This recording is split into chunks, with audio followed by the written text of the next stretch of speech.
Pre dividend जो होता है बेटा उसको हम प्रॉफिट एंड लॉस अकाउंट में क्रेडिट नहीं करते। Pre dividend profit and loss account में क्रेडिट नहीं करते।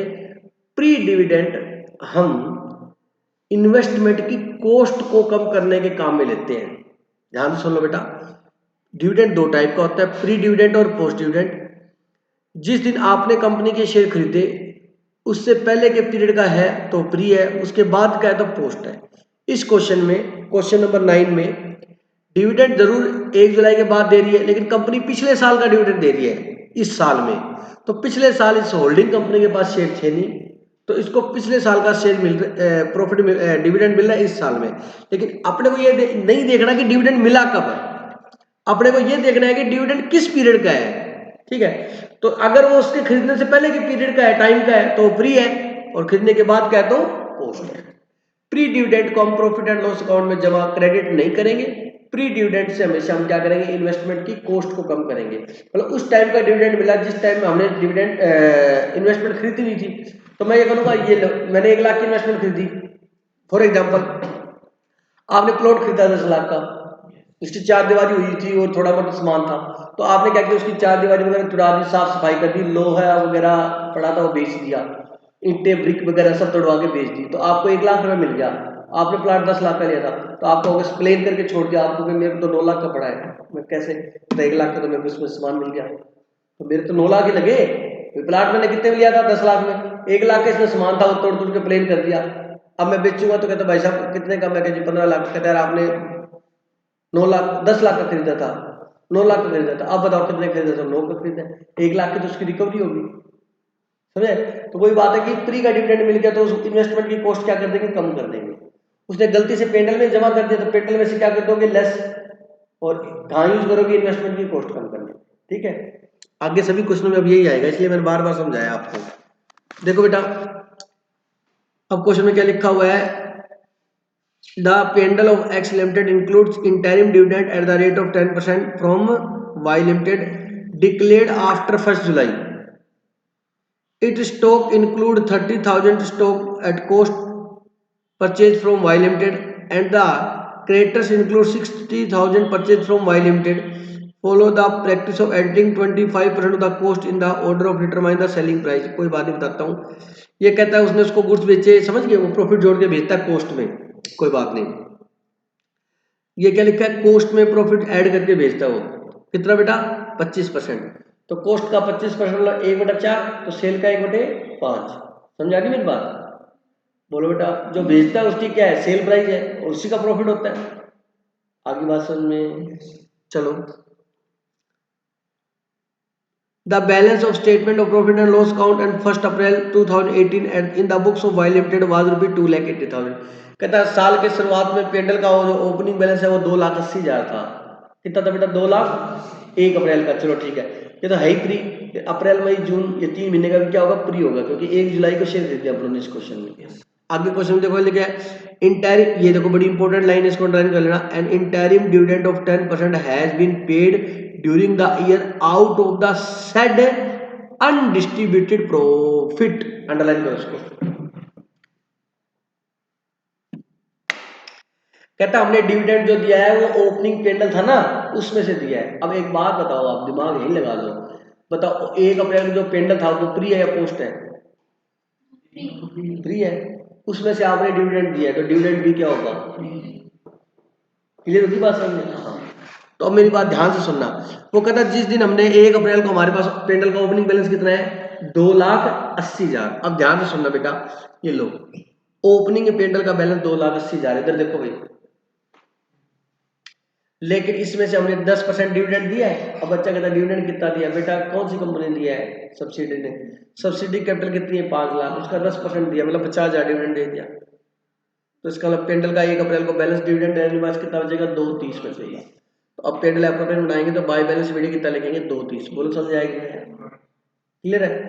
अब ट्रांसफर टू जनरल रिजर्व, क्योंकि 1 अप्रैल को क्वेश्चन में बैलेंस शीट में देख लो, 1 अप्रैल को रिजर्व उतना ही था, 31 मार्च को भी रिजर्व उतना ही है, इसका मतलब हमने रिजर्व में कुछ भी ट्रांसफर नहीं किया।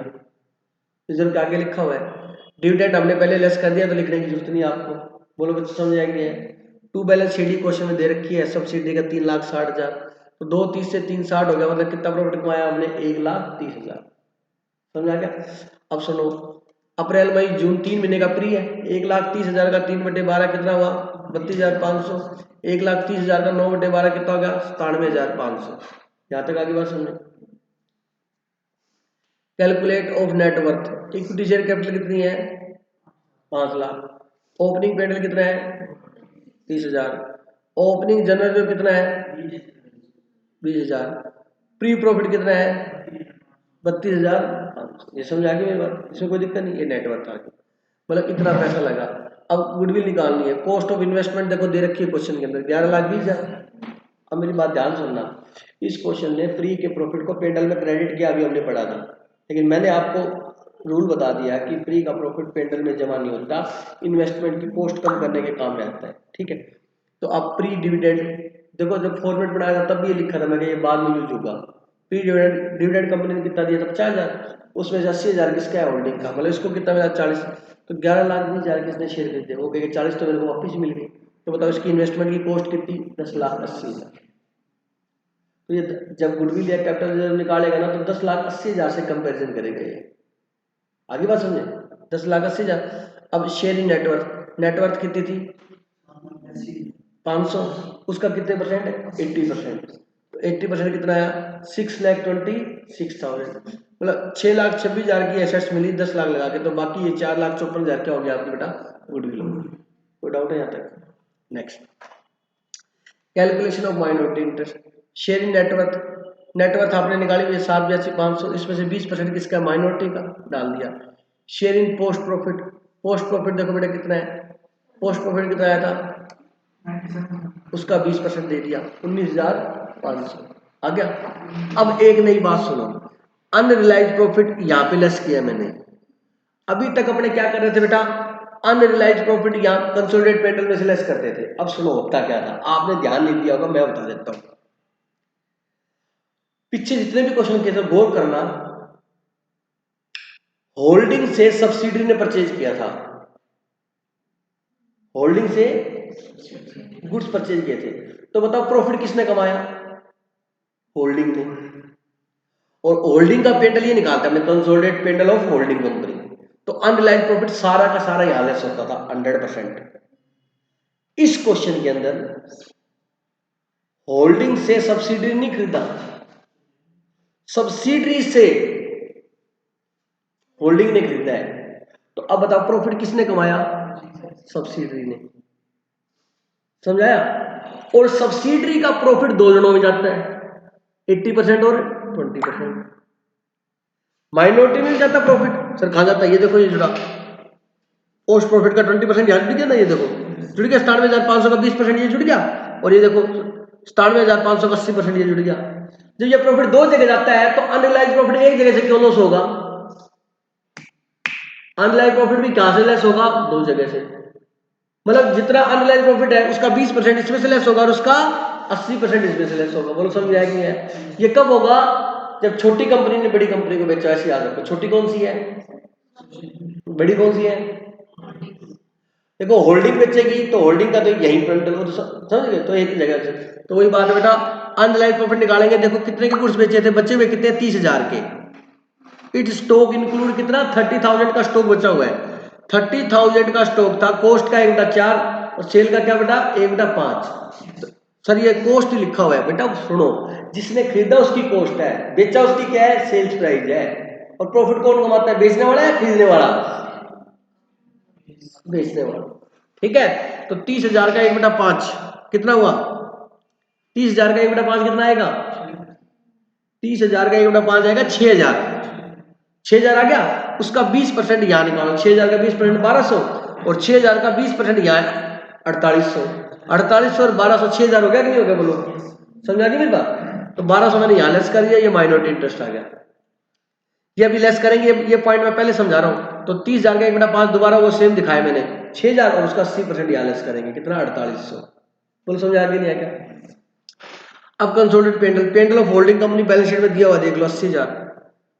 शेयर इन पोस्ट प्रॉफिट 97,500 का 80% मैंने जोड़ दिया था बेटा, यहां पर लिख दिया 8 लाख। 8 लाख लिखा हुआ है देखो। शेयरिंग पोस्ट प्रॉफिट कितना आया था 97,000, उसका 80% निकाल दिया। अब उसने डिविडेंड कहाँ जमा किया था, पेंडल में, तो वहां से लेस करो और उससे क्या कम करो, इन्वेस्टमेंट की कॉस्ट। तो इन्वेस्टमेंट की कॉस्ट तो कम कर दी और ये पेंडल में जमा किया था, क्वेश्चन में बोला हुआ है इसलिए पेंडल में से वो डिविडेंड लेस करो, 50,000 का 40,000 रुपये डिविडेंड, मतलब प्री डिविडेंड है ना, तो ये यहाँ से लेस होगा। उसने सर क्या क्वेश्चन में लिखा हुआ है कि होल्डिंग कंपनी को जो डिविडेंड मिला है वो उसने कहाँ जमा कर दिया, पेंडल में क्रेडिट कर दिया, और वो उसने गलत कर दिया। अब आपको रेक्टिफिकेशन ऑफ एरर करना पड़ेगा। क्या करना पड़ेगा, पेंडल में से निकालो और उससे क्या करो, इन्वेस्टमेंट की कॉस्ट को कम करो। अब सुनो एंट्री क्या होगी, पेंडल सीआर होता है, जब निकालोगे तो क्या होगा डीआर, पेंडल अकाउंट डेबिट। क्या कम करनी है, इन्वेस्टमेंट को। इन्वेस्टमेंट क्या होती है, एसेट्स होती है, एसेट्स क्या होती है, डेबिट। तो अब बढ़ानी नहीं कम करनी, तो एंट्री क्या बढ़ेगी, profit and loss account debit to investment. तो पेंडल डेबिट वाइज करो, पेंडल को कम करना है, इन्वेस्टमेंट क्रेडिट वाइज करो, इन्वेस्टमेंट को कम करना है, तो उधर से लेस कर दिया, उधर से लेस कर दिया। बोलो समझ आए। अब कई रटिफिकेशन होती है, यहाँ लेस होगा यहाँ ऐड होगा, ऐसा नहीं है। एंट्री हुई है पेंडल टू इन्वेस्टमेंट, मतलब आपको प्रॉफिट भी कम करना है क्योंकि वो प्रॉफिट में जुड़ा हुआ है, उसमें से लेस करो, और उससे किसके काम में लेना है, इन्वेस्टमेंट की कॉस्ट को रिड्यूस करने में काम में लेना है। क्लियर है, लेस कर दिया।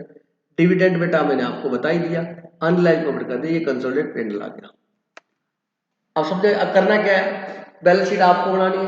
कंसोलिडेटेड बैलेंस शीट में स्टॉक दोनों के जोड़ देना, माइनस क्या कर दोगे बेटा 6,000, क्योंकि अनरियलाइज्ड प्रॉफिट 4800 ये लेस किया था, तो 1200 उधर स्टॉक में से लेस हो जाएंगे। म्यूचुअल आइटम है ना, बोलो बेटा। अच्छा, ऐसे डेटर क्रेडिटर जोड़ लोगे दोनों के, और डेटर क्रेडिटर की म्यूचुअल आइटम क्वेश्चन में लिखी हुई कितनी है, 60,000, ये लिखी हुई बेटा 60,000, ये क्वेश्चन है। नोट किया हुआ तो ठीक है, नहीं तो नोट कर लो।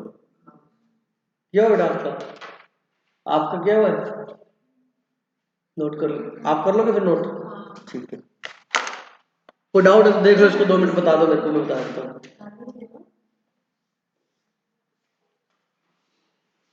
कोई डाउट है तो बेटा बता दो जल्दी मेरे को आराम से।